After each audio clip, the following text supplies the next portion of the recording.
Hello, welcome back to Auto Pop Culture, and today we're going over another episode. This is episode 3 of Albums of the Decade. So, in this episode, we're going to go over years 2014 and 2015. This is around a time where we kind of got more into even more individual, sounds and everything. A lot of people have been elevating different sounds. A lot of people are coming out as different people, as their own. It's a lot of mixture of everything. It's not really a base line of this decade. It's kind of a little bit of everything. There's still this, I feel like this is the last ending of hardcore EDM, because after that, I feel like we go into, that's when we start going into tropical sounds, more closer from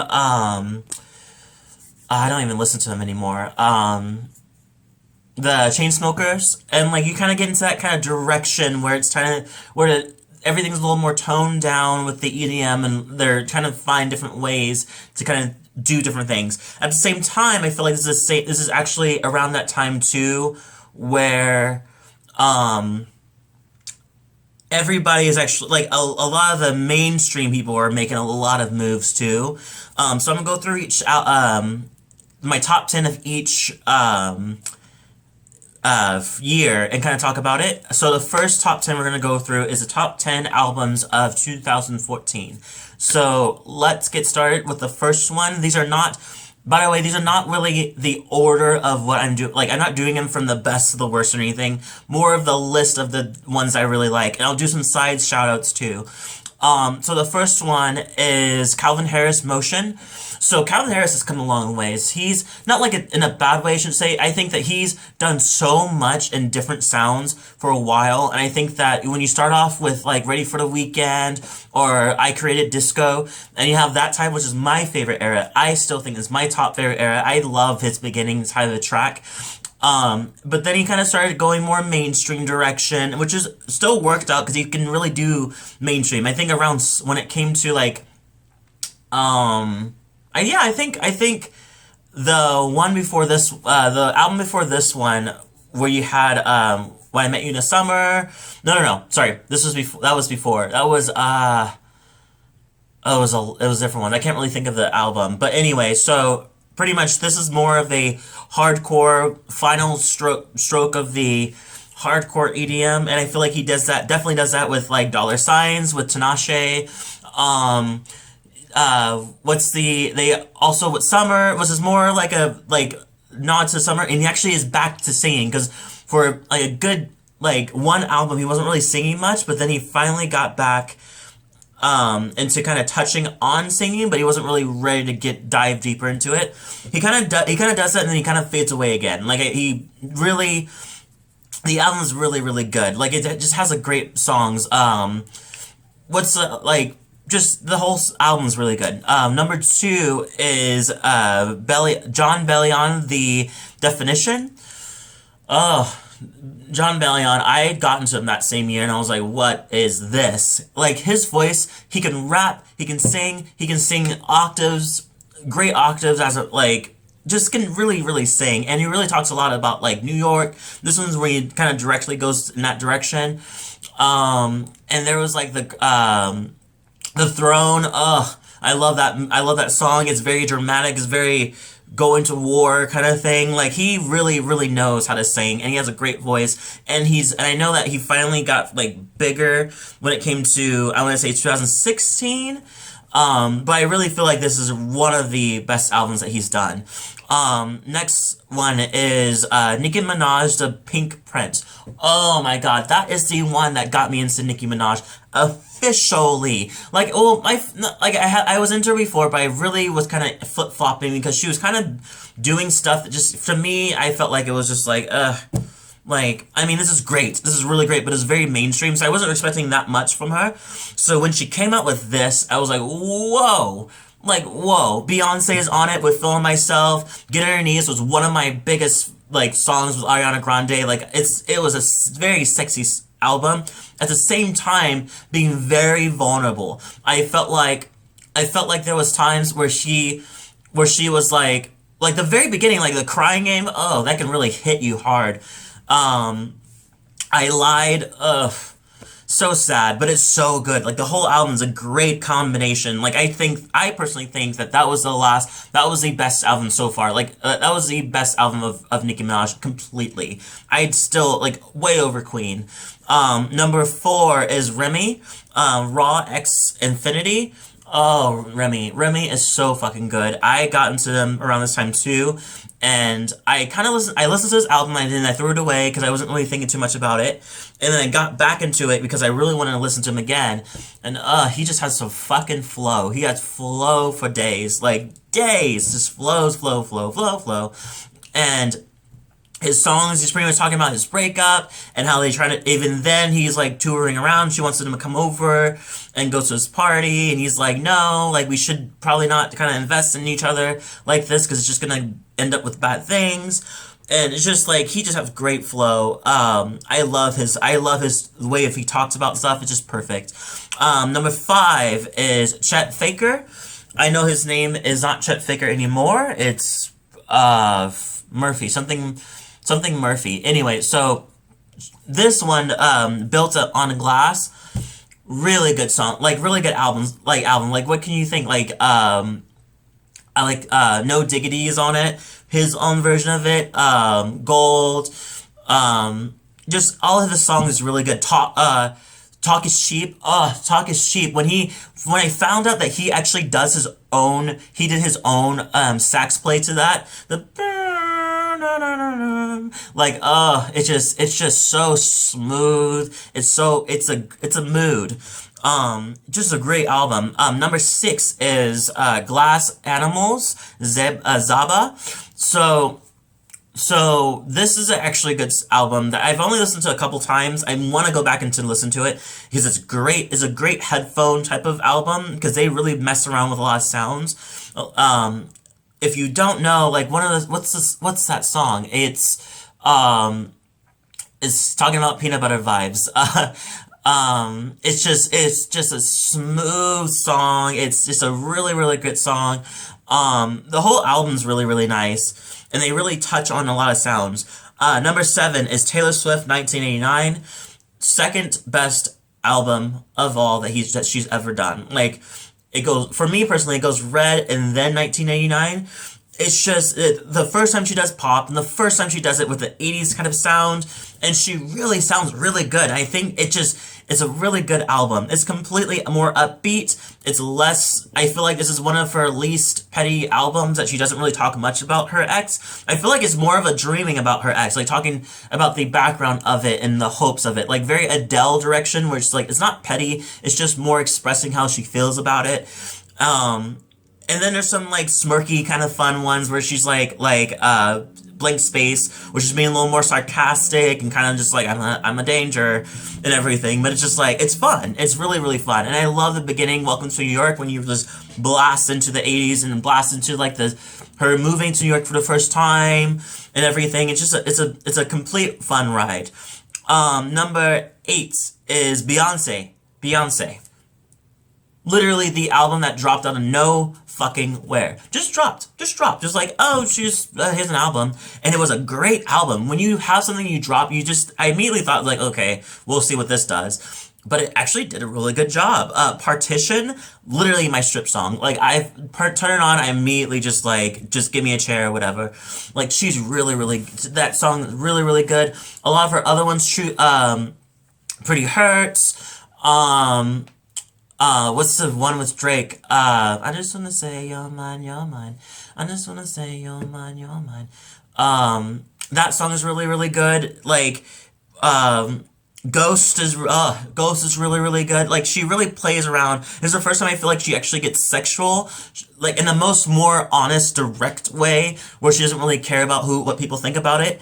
And I also feel like it's a time that she actually experiments with more sound, where she's kind of embracing the more like direction of sound that she can do, and it sounds great. Number 9 is Dan Sultan Blackbird. Oh, if you want to listen to a song, you want to listen to a guy that's like more soul than you even knew, and just can play guitar like it's no one's business. Like representing the Aboriginal like group and the fam. Like I just it's just a song. It's just a mood. The whole album is just like it's what. It's a if anybody listens to it, you immediately think more like southern like rock, and it does go that kind of direction. But I feel like it's more it does that, but also has a lot of soul into it. Just it just sounds so fucking good. Make Me Slip. What's the Under My Skin? Oh, Under Your Skin. Oh, so good. Just the whole album's really good, and he talks a lot about like there's like the stuff that goes on in the world, like the way that he's kind of a mixed race, so he gets a lot of different like options. People are like, you're not really like Aboriginal, you're not really white, you know, like a lot of that middle ground. He's like, I don't really care about your expectations about who I am, you know, and he talks about that, and it's really, really good. Number 10 is The Kooks. Listen, I was waiting for this album for so fucking long. For so long, because it teased, I want to say like 2013, it was like, we're coming out with an album, but it's not coming out till next year, and not just next year, the middle of the next year, and it finally came out, and they really went for it. Like, this one's a much more different sound, because it sounds like more like a garage band type of just like, let's just fucking just go at it with these songs, and just do. Like, oh my god, like, Around Town was a complete perfect beginning. Oh yeah! Like when you go into that, like, that whole album pulls you right in. Like you're not fucking going anywhere. You're gonna listen to the song. You're gonna listen to all of it, and it's just really, really good. So that is 2014. Now we're gonna go to top 10s. Oh, sorry. Top 10. A little shout out to a couple other side ones was the Madden Brothers. Greetings from California. I really liked it. I don't understand why it's not on Spotify. It's kind of weird that it's not on Spotify. But I really miss it and I really love it. Tiesto's A Town Called Paradise. Really, really good album. Nice little push to the end is more explosive, like kind of dreamy in a way. Like it's type of EDM, really nice. The next one is Cat Empire.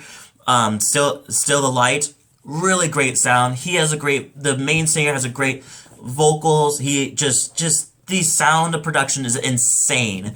Okay, so let's get started to the top 10 albums of 2015. So the first one we're going to start off is Escort, Animal Nature. So this one was one I actually got into kind of late in the year, but I really, really like them. They actually have more of a kind of funky kind of sound. And this one, they kind of go into more of a deeper, like synthy funky. Animal Nature, amazing song. It pulls you right. You get pulled in immediately, and you're just vibing through the whole song. Helium. Oh, Helium is a really good song. It's just, you forget that how deep you're far and you're in with this song. It's really good. Number 2 is Sia, 1,000 Forms of Fear.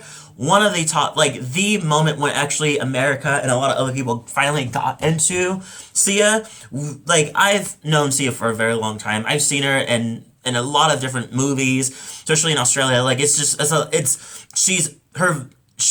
her voice and her songs are just bounced all over the place. Like everybody was like putting her song into like a TV show or movies. But finally, she did Chandelier and everything, and she just pulled everybody in with her sadness and pulled her in with like a lot of her issues that she's been talking about. It's just perfection album.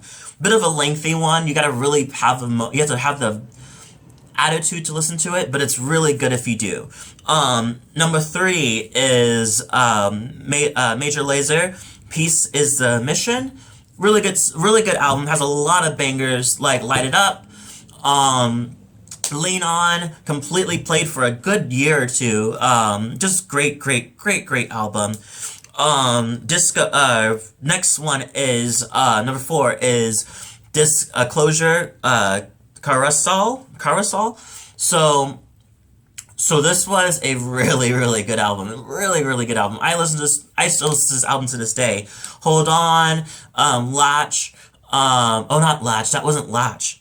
that was the one before. This one's more Omen, because they still started off with Sam Smith, and each song or each album was always a single with Sam Smith first, and then everything else. This one they're actually singing more R&B, more is kind of like playing with the sound with a lot more vocals. Great like cast of people like featured in it, like The Weeknd.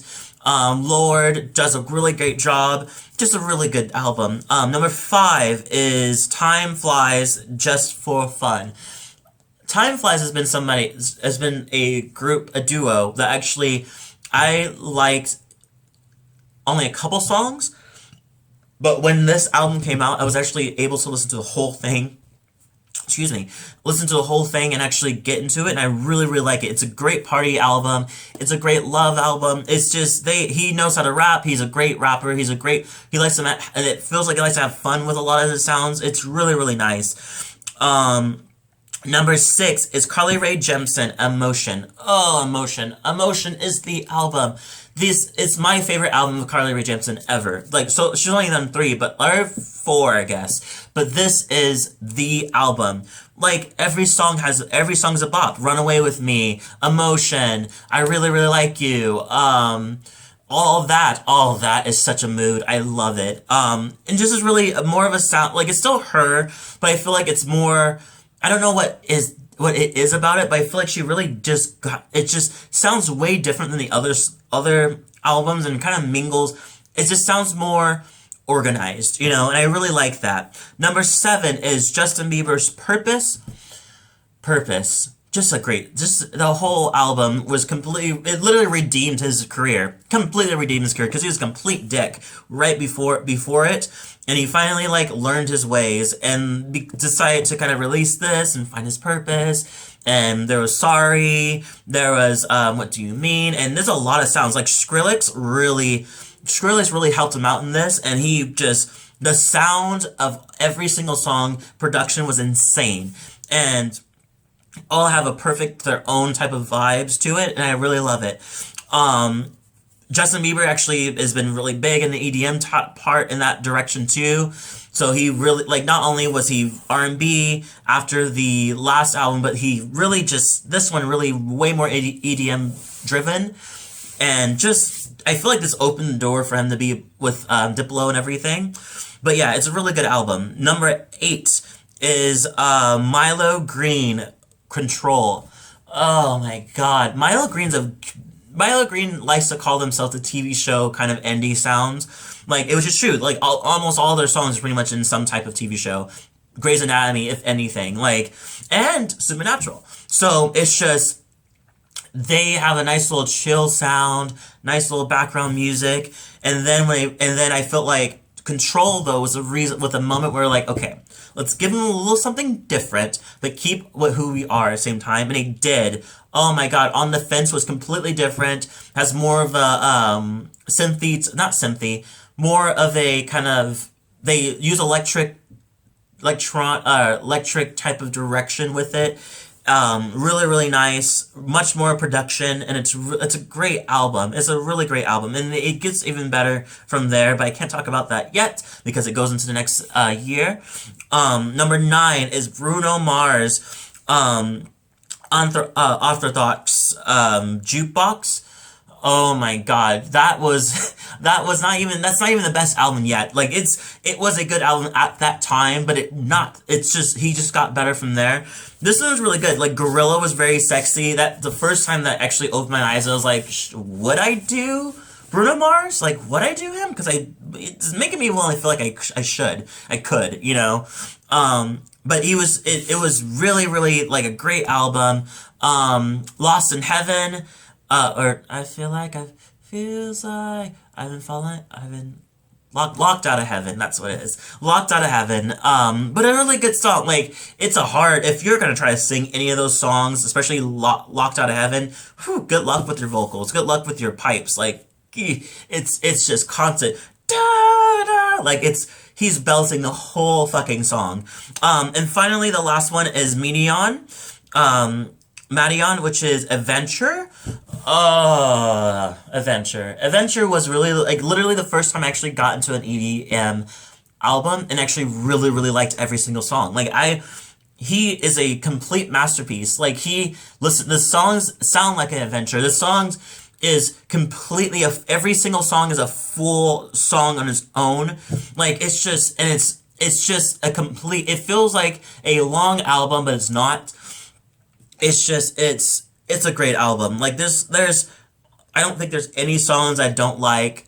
I really love The City. I love, not, Speaking Nonsense with, Passion Pit. Oh, sorry, not Passion Pit. Foster the People. Passion Pit did the other one, which is, Don't